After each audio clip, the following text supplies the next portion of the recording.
From our debut on the roster to our first championship victory, we are going through all of WWE 2K24's My Rise together. Weekly episodic recaps giving you all of the highlights of what is going on in our story. So get ready, because this is WWE 2K24's My Rise in review. So I like where they started things off with My Rise this year. As we go through the Undisputed storyline, we're going to be starting off with a recap on the bump. I really like how they did this with the full set, and what they did was they immediately set the stage for this, that we're going to be going through a whole tournament to determine the WWE Undisputed Champion. So I think this was just a cool way for them to introduce the character overall, and you got the whole bracket. By the way, I wish they would do it this way for tournaments in the game. Raw's GM is going to make a match on the SummerSlam kickoff show for that last slot in the tournament. Your guy, Kevin Owens. I mean, I wouldn't call him my guy. Your guy is not going to know his opponent until the winner of that match, and neither will we. So the Raw general manager is William Regal in this. And as I got my character all set up together, we're going through just kind of the introductory pieces of me getting ready for the tournament. And as you can see, my character, our character in this whole thing is going to be M.A. Knight, known as Assemble in the actual game. I'm very creative. You're the long shot of this whole night, my boy. You're the dark horse. Beat the odds. But we also got introduced to The Miz. So I think it's kind of cool that they have both William Regal and you have The Miz, and The Miz is actually the SmackDown general manager. So Miz is totally The Miz in this. He's a jerk. The voice acting is actually pretty good. And the storyline so far for when they're setting things up, again, it makes sense. And it kind of falls in place with WWE, and it's kind of a tightly knit story at this point. It's just that I would rather have my fingernails pulled out with needle-nose pliers than ever work for an entitled, condescending... I promise that you will regret that. Now, I got a generic attire and everything to start things off for our first week of Undisputed storyline, but you will see that as we go each week, kind of update things and tweak it. And the qualifying match we had was myself against Dominic Mysterio to start things off. Not a terribly difficult match to play. I think I had the difficulty on hard, but with mechanics, everything in the game this year, everything was running smoothly, and I really did enjoy just kind of this starting off. But I gotta get better at actually setting up different moves and tweaking them, going through my arsenal of what I'm gonna use, because I'm just using a lot of the generic stuff, and I remembered that I gotta get in there and really update my move set. So once we finish up the match with Dom, we get to go face to face with Cody Rhodes.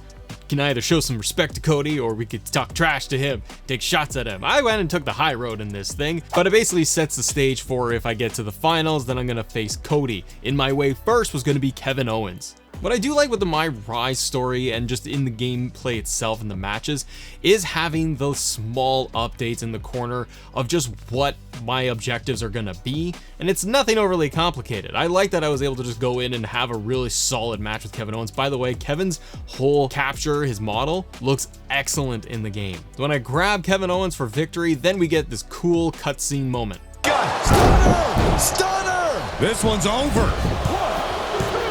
Why the heck would he do that? I'll tell you why, Saxton. Kevin Owens is making a statement. This statement could cost Owens the WWE Universal Championship. KO needs to take the W. He's wasting time. It's not a waste of time. Everyone in this tournament is watching, and they see KO beating a guy so bad he can't stand up. Is he setting him up for another stunner? Wait, small package. 1, 2, 3. He got him. KO hadn't won, but his arrogance got the better of it. I don't buy it, Saxton. Let me see a replay. KO's taking it out on the referee. And another stunner from Owens. He might have won the match, but did this guy ever lose the war? Just a total meltdown from KO here tonight. And as a result of KO's meltdown, I'm not even sure his opponent's going to make it to his next match. So I love the fact that Kevin Owens, after getting the cheeky roll up on him, I was able to see that Kevin Owens is losing his mind, and he's super frustrated that he's out, and now I'm going on to the finals for the tournament. I will mention that starting my playthrough of this, that the UI and the HUD is all the same as last year, and you're doing all the social media stuff that I'm not really a fan of. I don't like that I'm constantly having to turn between all the people that I want to interact with. I understand it's probably the simplest way to do all of this. It's very much like last year. It's a little bit faster, I will say that. It doesn't chug like I felt it did last year's story, but I wish that you had more of just the open environment of allowing me to just run around backstage and just like even a couple of rooms and walk into the backstage parking lot or go into a boardroom, do an office and talk to somebody and then do the next thing. Our next match that we did have was going to be against Braun Strowman at SummerSlam. What was cool in this match was actually the difference in size of myself and Braun, because one of the gameplay things I noticed that's just in the game itself here is that I was trying to do like a spear early on to Braun, but one of his maneuvers to just get out of it, he just chucks you out of the way because he's so overly powerful and huge. So they've updated some of the mechanics in the game that I do like, but it was so cool to do as my guy's like, he's much smaller than Braun, and then just because he's just a powerhouse giant, he was able to take me down no problem. But we ended up getting a stunner onto Braun Strowman and getting the win. So Miz in this backstage thing with Regal and myself, he's almost justified. He's got no belt on SmackDown. So there's this tournament going on and he's the GM, and then they're gonna crown a new champion, and it's gonna end up being either myself or Cody Rhodes. But Miz, I feel like he's got some valid points here. Like he's got no belt. So we'll have to see what happens here. But I thought the backstage segments were kind of good here. And the voice acting and the writing is actually pretty decent. You cannot get away with stealing the WWE Universal Championship from SmackDown, Regal. I believe I just have.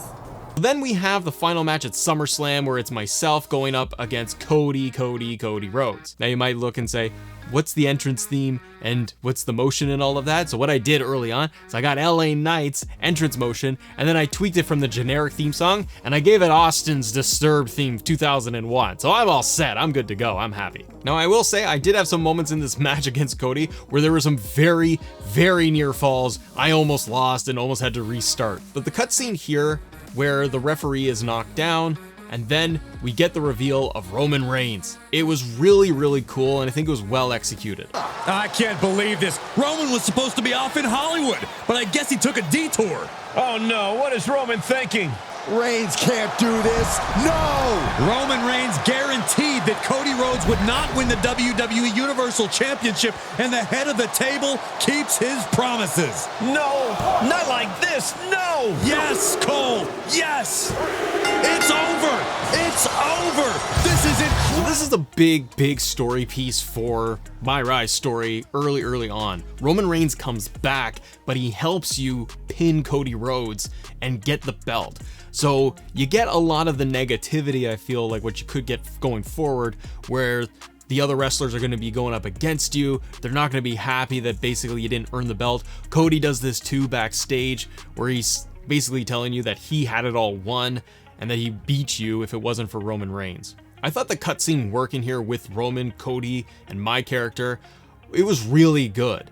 The commentary in it was very solid, and I thought they really hammered home the kind of intensity of it and that little bit of shock of Cody getting screwed over by Roman Reigns. So Cody then wants to get the rematch, so we end up having the rematch on Monday Night Raw, where you got me as your new champion going up against an angry Cody Rhodes. But then The Miz comes out and tells us that this match is not a sanctioned match and really screws us over. Universal Champion has been drafted to SmackDown. Effective immediately. Miz can't do this. He just did, Saxton, and it's brilliant. So I like that kind of like a second layer of the story is that the draft is happening in the background, and so they were able to thread the pieces together and justify why you're actually going over to SmackDown, so that the Miz drafted you and there's nothing that Regal can do. Kind of a cool, fun way of storytelling this thing, and it just gives the character a little bit more motivation now that he's gonna hate Miz even more. So even for the stories that we're progressing through, where we have like a must-see champion, been getting the attribute updates, and you're getting the unlockables. So in the previews and press releases, 2K made mention that there's like 80 unlockables for My Rise, from arenas to paybacks, clothing, and more, and we're seeing that early on. So with our first original playthrough here, you're getting the unlockables for some of the items, some of the clothing anyways, early on, but at this point, no characters, even with the side missions, they're not popping up yet, just finishing the intro main story to kick it off, which I think is good. I think last year with 2K23, they had more unlockables for arenas and for legends within like the first hour of the story itself. So this They've tweaked it a bit. I haven't unlocked any superstars, any legends yet or arenas, but that's gonna come in the near future. Then obviously The Miz comes out and he's all angry and he's all being weird and mean to us, and he tries to come out and distract us with Kevin Owens. And I like that we were actually gonna do a little bit of a roll-up sequence here and try to reverse it, but I couldn't pull it off. So we had a longer match with Kevin Owens, and then we get the full moment here with the chair sequence and the table. Talk about a backfire. And now KO's begging for mercy. This is an all-out assault. With his hand in the cookie jar with that table. So much for being an impartial observer. Run, Miz. Get out of there. Looks like the champion might take advantage of that table Miz set up. Another backfire for our GM. He better not go through with this. And down through the table. Kevin Owens is absolutely laid out. Miz tried to involve himself in this match and managed to hoist himself by his own petard. The WWE Universal Champion has come to SmackDown, and he's making a statement to Miz. So Miz sets up this TLC match. Kevin Owens is now kind of his guy. So I thought that this was okay. I mean, Kevin Owens being the Miz's right-hand man doesn't make real sense for Kevin Owens' personality, but we're in the world of My Rai, so whatever. But you needed like a big, like champion level guy like a Kevin Owens for all of this to work. But we'll have to see what happens if Kevin Owens going to turn on The Miz, which I suspect he probably will. But this was okay for a setup, and then we end up with the TLC match at Clash at the Castle. So the TLC match with Kevin Owens for the Undisputed Championship, it wasn't very long or very grueling overall, but we did defend the title and we recaptured it. Overall, with My Rise right now for this first week of it, I think the story's progressing very well. I think the big tentpole moment of Roman Reigns coming out and interfering and costing Cody the belt, that's going to really play into the story down the road. So I'm excited to see. So that wraps up episode 1 of My Rise in Review. Guys, if you enjoy this series, hit the like button, comment below, and let me know your thoughts on it, because we've got next week's video coming at you real soon. Have a great day. See ya.